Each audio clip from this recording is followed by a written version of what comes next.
सहकारातले सगळे टगे सांगली जिल्हा मध्यवर्ती बँक वाचवायचे आहेत म्हणून गळा काढून ओरडत आहेत, पण जिल्हा मध्यवर्ती बँकेवर प्रशासक आणले पाहिजे अशी भूमिका आमदार सदाभाऊ खोत यांनी स्पष्ट केले। तसेच सगळ्या टग्यांना आपलं आव्हान आहे की कोणी किती कर्ज घेतलंय याचे आकडे जाहीर करावेत। तसेच जिल्हा मध्यवर्ती बँकेच्या सुरू असलेल्या चौकशी अंतिम टप्प्यात असून जिल्हा बँकेवर प्रशासक आणावं अशी मागणी मुख्यमंत्र्यांकडे करण्यात आले। त्यामुळे जिल्हा मध्यवर्ती बँकेवर देखील प्रशासक येईल असे विधान आमदार सदाभाऊ खोत यांनी केले। ते सांगलीमध्ये बोलत होते। जिल्हा मध्यवर्ती बँक सुद्धा भ्रष्टाचाराच्या गाळामध्ये रुतलेली आहे। मुठभर लोक सांगली जिल्हा मध्यवर्ती बँकेवरती कब्जा घेऊन वर्षानुवर्ष बसलेले आहेत।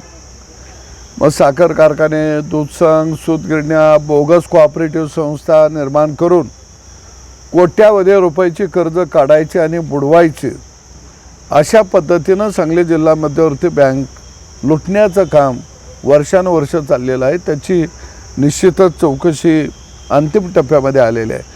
परंतु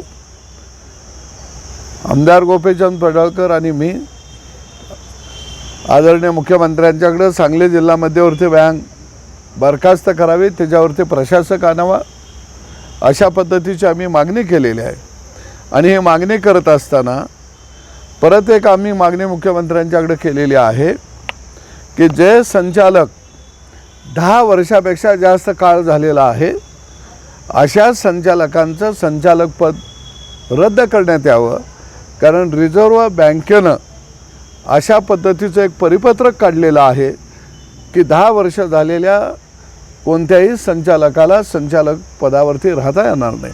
आणि त्यामुळे बँकेचे चेअरमनच अपात्र ठरत आहेत आणि 8 ते 9 संचालक या ठिकाणी अपात्र ठरत आहेत। या सगळ्यांना अपात्र करावं आणि पुढील निवडणुका होईपर्यंत बँकचा आर्थिक कारभार सुधारेपर्यंत बँकेवरती प्रशासक आणावा अशा पद्धतीची आम्ही मागणी केलेली आहे। सांगली जिल्ह्यातले सहकारातले सगळे टगे हे बँक वाचवायचे आहे म्हणून गळा काढत आहेत। मला एकदा या सगळ्या ठग्यांना सांगायचं आहे, एकदा कर्जाचं आकडं जाहीर करूया की बँक वाचवणाऱ्यांनी कुणी किती कर्ज घेतलेले आहे।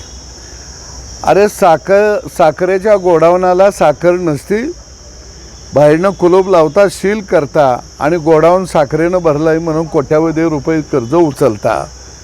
साखर कारखान्याने तुमच्या संस्थेला नियमाबाह्य कर्ज उचलता। म्हणजे नेमकी ही बँक वाचवायची आहे कुणासाठी?